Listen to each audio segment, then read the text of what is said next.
नमस्कार, मैं हूं मनोज वर्मा और आप देख रहे हैं हमारा विशेष कार्यक्रम अटेंशन। हिंदू आज हर किसी की जुबान पर है। राहुल से लेकर ममता बनर्जी तक हिंदुत्व को लेकर अपने अपने तरीके से व्याख्या कर रहे हैं। आज देश की सत्ता का केंद्र बिंदु बन गया हिंदू, लेकिन सत्ता से इतर चित्रकूट में मंदाकिनी नदी के किनारे हिंदू एकता महाकुंभ चल रहा है। इस कार्यक्रम में अयोध्या, काशी, मथुरा समेत 12 मुद्दों पर मंथन हो रहा है। संघ प्रमुख मोहन भागवत मुख्य अतिथि के रूप में इसमें शामिल हैं। इस दौरान संघ प्रमुख ने हिंदुओं को विशेष शपथ दिलाई, हिंदुओं को एकता टूटने की असल वजह बताई, हिंदुओं को एकजुट होने का खास मंत्र दिया, साथ ही हिंदू धर्म छोड़ चुके लोगों की घर वापसी का भी संकल्प दिलाया। अटेंशन में आज हम संघ के इसी मास्टर स्ट्रोक को समझेंगे, लेकिन उसके पहले देखिए हमारी ये खास रिपोर्ट।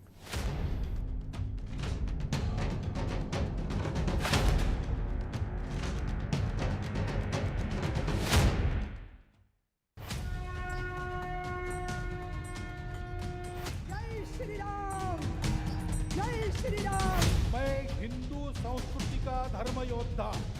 चुनावी माहौल में देश की सियासत के केंद्र में अब हिंदू ही रहता है, और जब देश के सबसे बड़े राज्य यूपी में विधानसभा चुनाव हैं, तो हिंदुओं की याद आना तो स्वाभाविक है। धर्मनगरी चित्रकूट में हिंदू एकता महाकुंभ का आयोजन किया गया है। वैसे तो यह आयोजन पूरी तरह धार्मिक है, लेकिन इसकी पृष्ठभूमि में उत्तर प्रदेश चुनाव माना जा रहा है। जानकारों का कहना है कि हिंदू एकता महाकुंभ के बहाने इस आयोजन में भाजपा के कई मुद्दों पर संघ और संत समाज की मोहर लगेगी। तपोभूमि चित्रकूट में जगत गुरु तुलसी पीठाधीश्वर पद्म विभूषण स्वामी रामभद्राचार्य की पहल पर आयोजित हिंदू एकता महाकुंभ में पावन धरती पर चाहे पंथ अनेक हो, हम सब हिंदू एक हो की गूंज सुनाई दी। इस कार्यक्रम में अयोध्या, काशी, मथुरा समेत 12 मुद्दों पर मंथन हो रहा है। बुधवार को संघ प्रमुख मोहन भागवत बतौर मुख्य अतिथि इस सम्मेलन में शामिल हुए। इस दौरान संघ प्रमुख ने हिंदुओं को विशेष शपथ दिलाई, हिंदुओं की एकता टूटने की असल वजह बताई, हिंदुओं को एकजुट होने का खास मंत्र दिया, खास संकल्प लिया। हिंदू एकता महाकुंभ के मंच से आरएसएस प्रमुख मोहन भागवत ने सभी को शपथ दिलाई कि उन लोगों की घर वापसी के लिए काम करें जो लोग हिंदू धर्म को छोड़ चुके हैं और दूसरे धर्म में परिवर्तित हो चुके हैं। सरसंघ चालक ने कहा, स्वार्थ की एकता ज्यादा दिन नहीं टिकती। अहंकार भूल अपनों के लिए प्रेम से कार्य करें। जो हिंदू घर छोड़ गए उन्हें वापस बुलाकर परिवार के सदस्य बनाएंगे। मैं हिंदू संस्कृति का धर्म योद्धा। मैं हिंदू संस्कृति का धर्म योद्धा।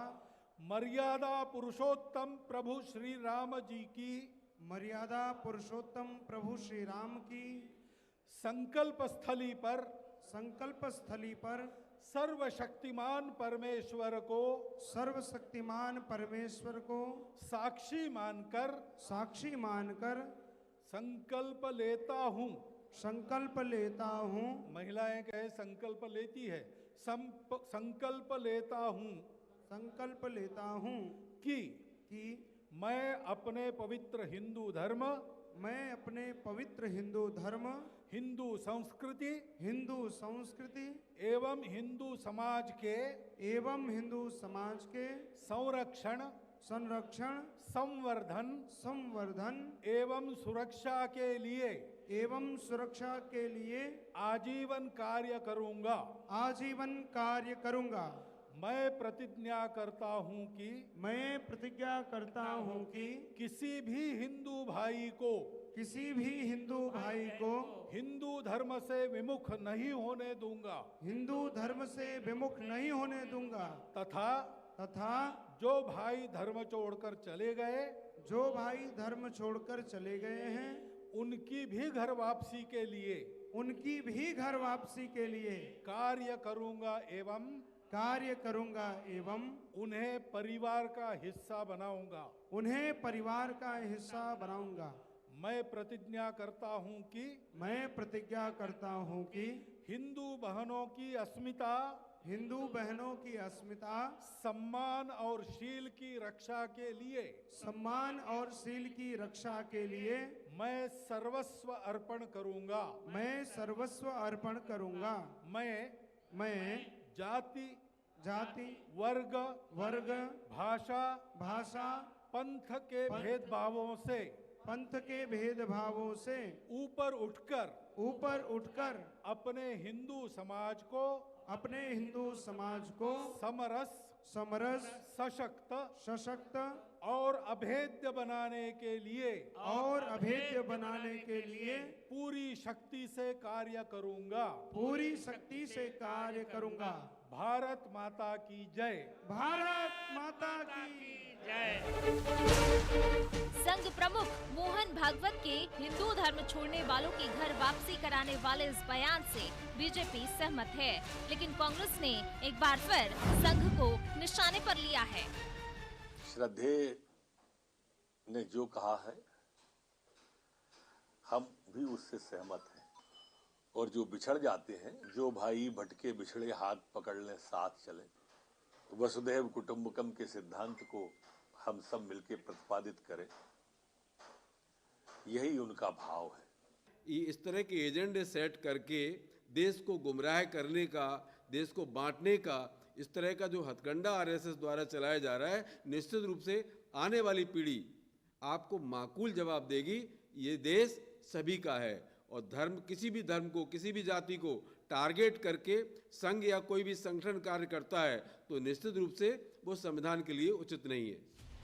तो साफ है कि भले ही संघ प्रमुख ने घर वापसी की बात की हो, लेकिन ये दांव चला तो यूपी सहित एमपी और तमाम राज्यों में भी ये बीजेपी सरकारों की वापसी वाला कुंभ साबित हो सकता है।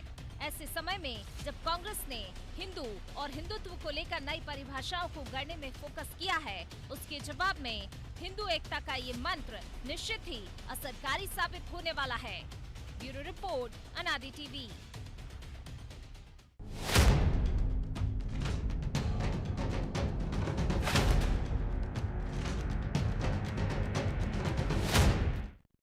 इसी पर चर्चा करने के लिए हमारे साथ जुड़ गए हैं वरिष्ठ पत्रकार प्रकाश हिंदुस्तानी और अनादि टीवी के हमारे सहयोगी ब्रजेश चौक से। वो स्वागत है प्रकाश जी आपका। और कुछ ऐसे चुनिंदा शब्द जो संघ प्रमुख ने कहे हैं कि धर्म, संस्कृति, समाज का संरक्षण, संवर्धन, सुरक्षा और जाति पंथ से ऊपर उठ के काम करना। तो यानी अब जब राम मंदिर निर्माण शुरू हो गया है, काशी कॉरिडोर कंप्लीट हो गया है, तो अब एक नया एजेंडा हिंदू समाज के लिए संघ प्रमुख का, और संघ परिवार के लिए भी और बीजेपी के लिए भी। जी हाँ मनोज जी, ये बिल्कुल यही बात जो आपने कही 100% सही है। मैं उससे इत्तेफाक रखता हूँ।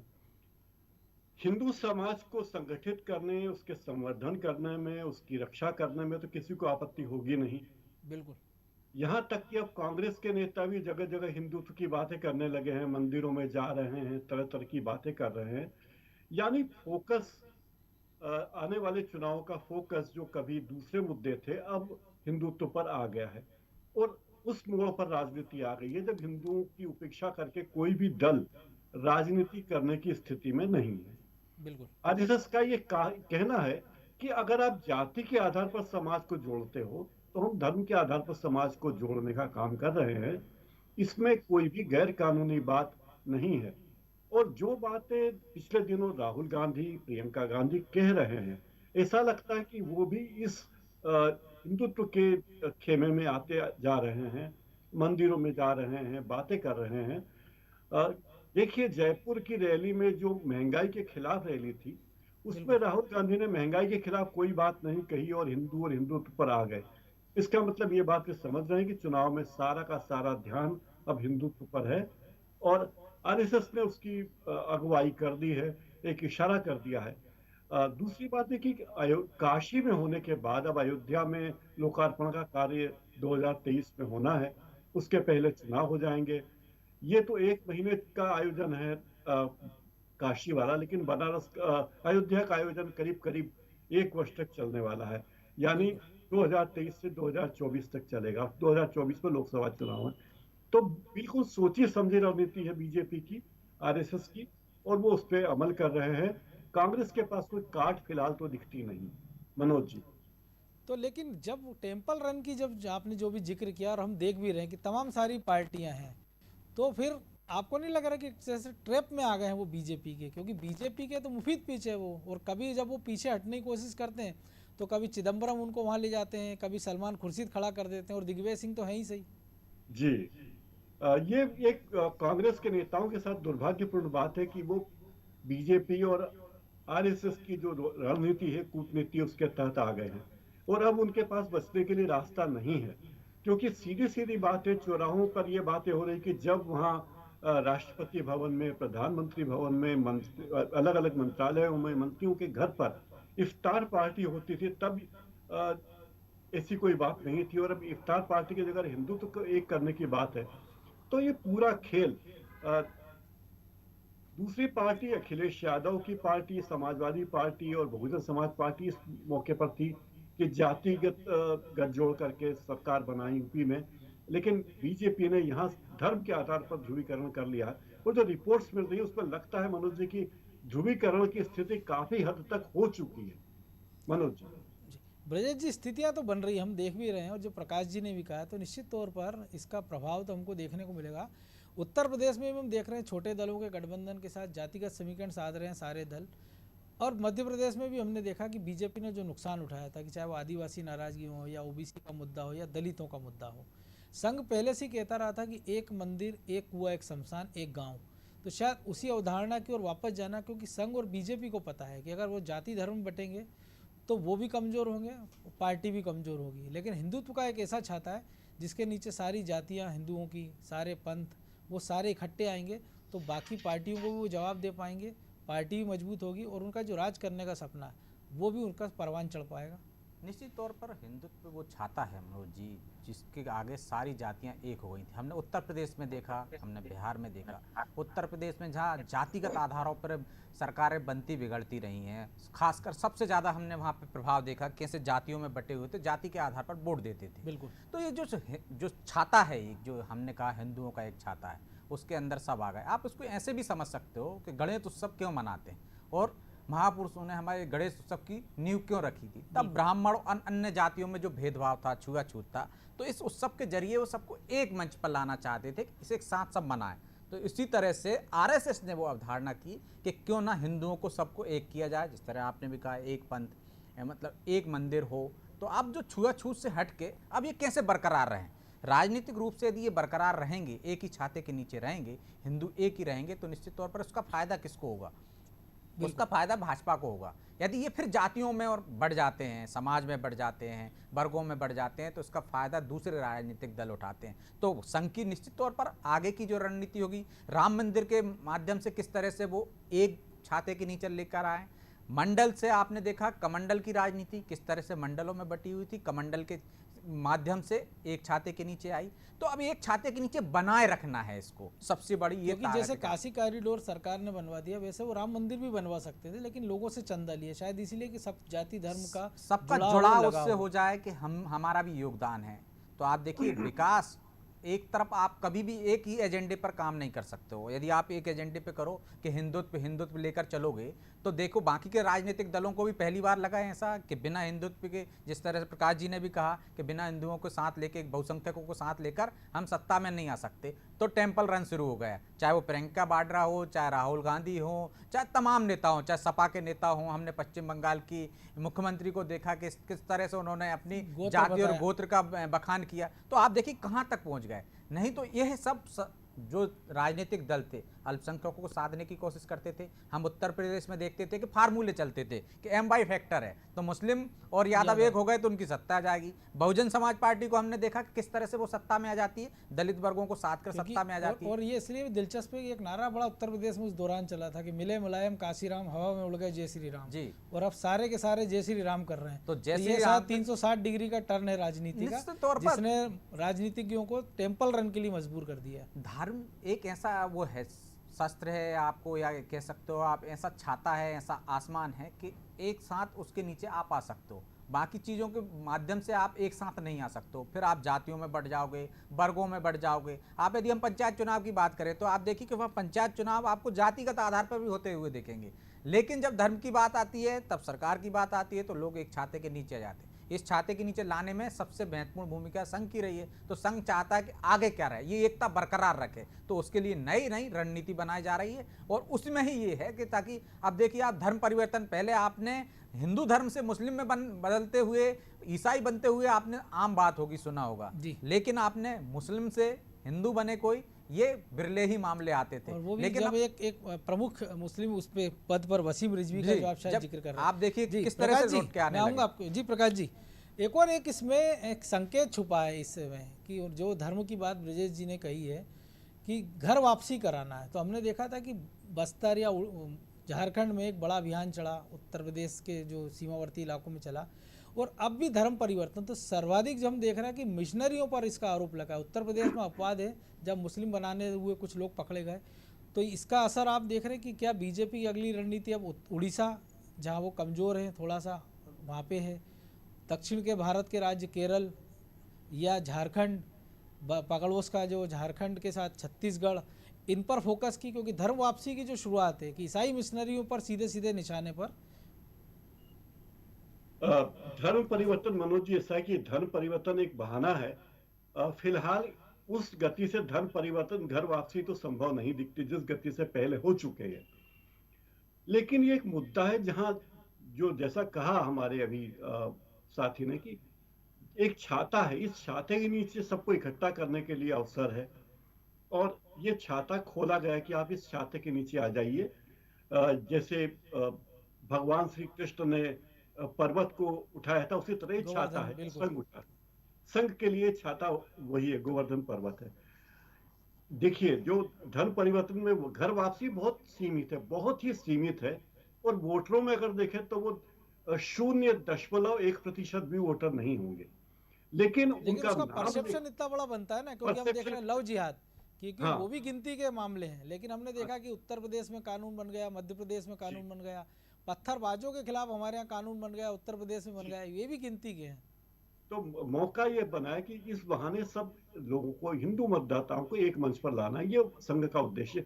और एक बात देखिए कि संघ कोई भी रणनीति बनाता है तो वो 2, 4, 5 साल के लिए नहीं बनाता, वो 10 साल, 20 साल, 50 साल की रणनीति बनाता है। बिल्कुल।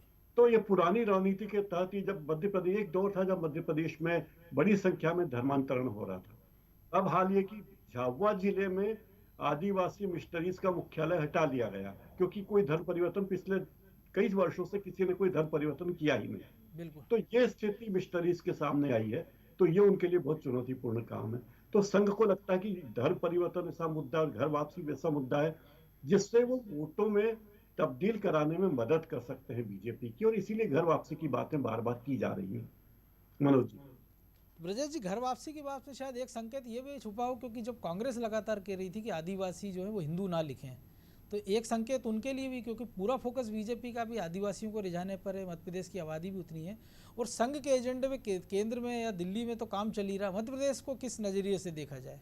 देखिए मनोज जी, आदिवासी हमेशा से अपने लिए जो जाति जनगणना होती है या जो आप फार्म भरे जाते हैं उनमें एक अलग कॉलम की मांग करते रहे। शुरुआत में उनके पास अलग कॉलम भी रहा जो धीरे धीरे खत्म कर दिए गए।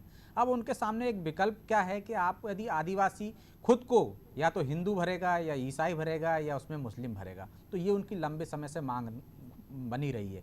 तो इस मांग के साथ साथ हम देखते हैं कि अब जो बदलाव आया है आदिवासियों में, जो एकजुटता आई है, उसका असर देखिए आप मध्य प्रदेश में राजनीतिक दलों का रुझान भी, उनको महत्व देना भी बढ़ गया है। चाहे हम कांग्रेस की बात करें, चाहे भाजपा की बात करें। इससे पहले आदिवासियों की इतनी पूछ परख नहीं हुई, उनको वोट बैंक की तरह लिया गया, क्योंकि वो उनमें रोटी बेटी का संबंध नहीं था। उनमें गुट इतने थे मनोज जी कि वो गुट एक साथ नहीं आ पाए थे, तो उनकी ताकत जो थी बटी हुई थी। और आदिवासियों को शायद 45 तरह के आदिवासी मध्य प्रदेश में पाए जाते हैं, जिनमें बड़ी संख्या एक भील है, दूसरे गोंड है। अब वो जो शिक्षित हो गए हैं, तो जो हम जैस का उदय कैसे हुआ, जैस का उदय पूरे शिक्षित युवा है, तो वो अपने समाज को इकट्ठे कर रहे हैं। तो राजनीतिक रूप से जो उनमें चेतना आई है, राजनीतिक रूप से जो इकट्ठे हुए, उनकी ताकत उन्होंने एहसास कराई कि कितनी सीटों पे हम सरकार बना भी सकते हैं, सरकार बिगाड़ भी सकते हैं। तो इस ताकत का एहसास दोनों राजनीतिक दलों को इसलिए हो गया कि जो आदिवासी वोट बैंक था वो कभी कांग्रेस का रहा है खास, और वो कांग्रेस से खिसका भाजपा के पाले में आए, तो हमने देखा लगातार भाजपा की सरकार बन गई। भाजपा को कोई गलतफहमी हुई और तो देखिए आप 2018 में उसी आदिवासी वोट बैंक ने जो झटका दिया, तो आज देखिए आप हालात क्या है।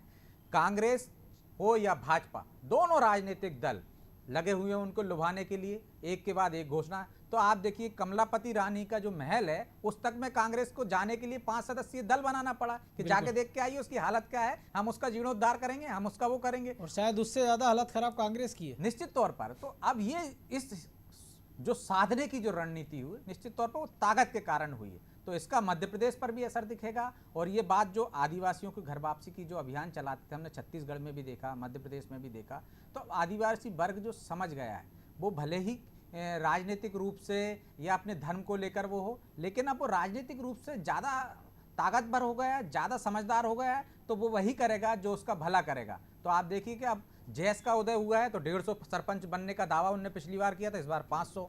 तो उनको देखने लगा है कि लगने लगा है कौन उनका भला करेगा, तो उसी तरफ जाएंगे, चाहे ये मध्य प्रदेश की बात हो, छत्तीसगढ़ की हो, चाहे झारखंड की बात। बिल्कुल। तो प्रकाश जी, सब कुछ जो देख रहे हैं हम, राम मंदिर हो, चाहे 370 हो, 3 तलाक हो, अब एक बात उठ रही कॉमन सिविल कोड। तो इस महाकुंभ के बाद अगली बारी कॉमन सिविल कोड, एनआरसी या कुछ और, क्योंकि 12 मुद्दों पर मंथन हुआ है। जी, ये आपने जो बातें कही तीनों तो हैं ही, कॉमन सिविल कोड ही है, एनआरसी है, ये दोनों तीनों चीजें तो है ही। एक और चीज है जी, काशी के बाद अभी मथुरा का नंबर है अगले विधानसभा चुनाव के पहले, और जब ये मध्य प्रदेश में आएगा अभियान तब धार भोजशाला भी उनके एजेंडे में है।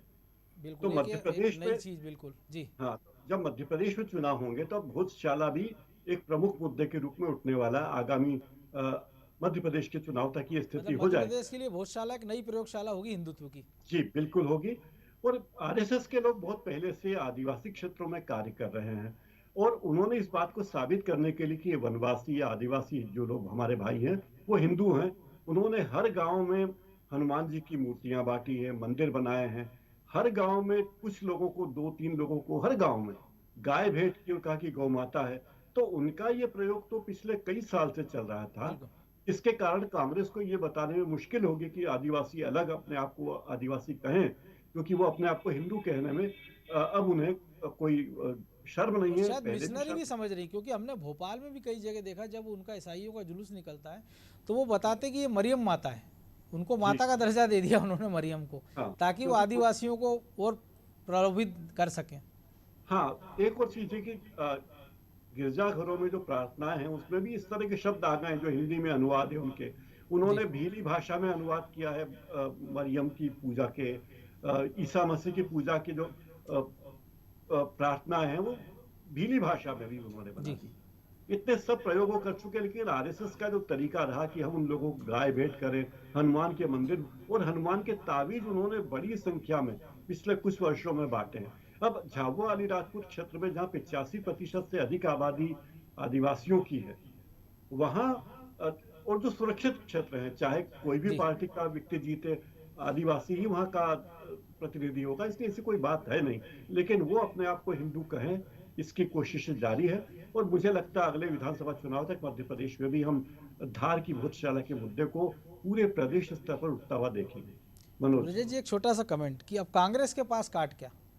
हम देख रहे हैं मनोज जी, जब कांग्रेस लगातार पिछले कई सालों से देखिए कि वो पिछलग्गू बनी हुई है। यदि हिंदुत्व का एजेंडा लेके चली है बीजेपी तो उसके पीछे पीछे मंदिर जाने लगी। उन्होंने आदिवासी का मुद्दा उठाया तो आप देखिए पीछे पीछे जाने लगे। जो मैंने उदाहरण दिया था अभी, ये सब कांग्रेस पहले कर सकती थी, लेकिन कहीं ना कहीं वो चूक गई है। तो अब उसको लग रहा है तो वो पीछे ही चलते नजर आएगी, क्योंकि अब आपको करने के पास है नहीं, आप सत्ता में नहीं है। सत्ता में रहते तो आप बेहतर कर सकते थे, आज आपको पीछे चलने के अलावा कुछ नहीं है। आप वादे कर सकते हो और वो सत्ता में बैठे हैं, वो करके दिखा सकते हैं। तो या ये कह सकते हैं कि कांग्रेस जब चली और वो भटकी तो एक चौराहे पे आई और जहाँ उसको संघ परिवार में लिखा बीजेपी और उनके पीछे वो होली, और उसी धुरी के आसपास दोनों की परिक्रमा चल रही है, आगे आगे बीजेपी, पीछे पीछे कांग्रेस। बिल्कुल। चलिए, अब चूंकि अब समय इजाजत नहीं दे रहा, इसलिए चर्चा को ही विराम देना होगा। तो प्रकाश जी आपका, ब्रजेश जी आपका बहुत धन्यवाद। तो निश्चित तौर पर संघ का जो घर वापसी का प्लान है वो हो सकता है कि जिनका धर्म परिवर्तन हुआ उनकी वापसी की भी हो सकती है, जिन्होंने ईसाई धर्म अपना लिया उनकी वापसी भी हो सकती है, और ये एक बड़ी वापसी ये भी हो सकती है कि जो सत्ता में वापसी का है, क्योंकि जब आप कोई पॉलिटिकल पार्टी के जरिए या कोई संगठन अपना एक एजेंडा लेकर चलता है तो उसके लिए आपको पॉलिटिकल एम्पावरमेंट की ज़रूरत होती है, और तभी होता है जब सत्ता आपके हाथ में हो। तो इसके लिए घर वापसी जैसे आयोजन बहुत महत्वपूर्ण साबित होते हैं, चाहे वो सत्ता में वापसी के हिसाब से देखें या धर्म में वापसी के हिसाब से। तो अटेंशन में आज इतना ही, मुझे दीजिए इजाज़त, और आप देखते रहिए अनादि टीवी। नमस्कार।